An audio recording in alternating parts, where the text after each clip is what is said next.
শেখ হাসিনার জন্য একটা উভয় সংকট। অন্তর্বর্তীকালীন সরকারের প্রধান ইউনূস বিপদ তাড়ানোর জন্য যে দোয়া পড়তে হয় সেই দোয়ার নামও ইউনূস। হাসিনা পড়েছে উভয় সংকটে। আমরা বলে দিতে চাই, আগামীর বাংলাদেশ তারুণ্যের বাংলাদেশ,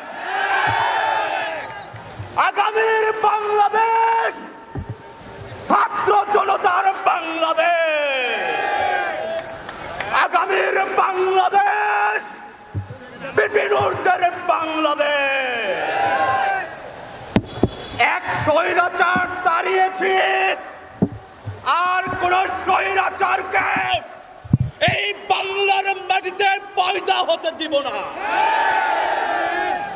ক্ষমতা শিয়ালের মুখ থেকে নিয়ে খাটাসের মুখে দিতে আমরা রাজি নই।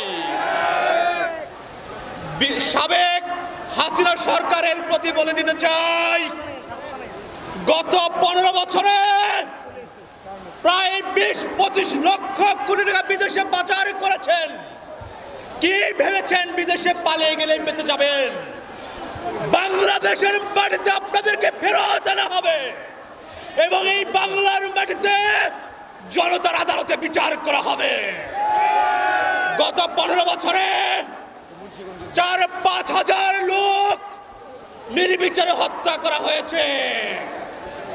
আমাদের মাঝে স্লোগানে স্লোগানে মুখরিত স্লোগান নিয়ে এসেছে মুন্সিগঞ্জ জেলার নেতাকর্মী, তাদেরকে করতালি দিয়ে শুভেচ্ছা জানানোর জন্য আহ্বান জানাচ্ছে।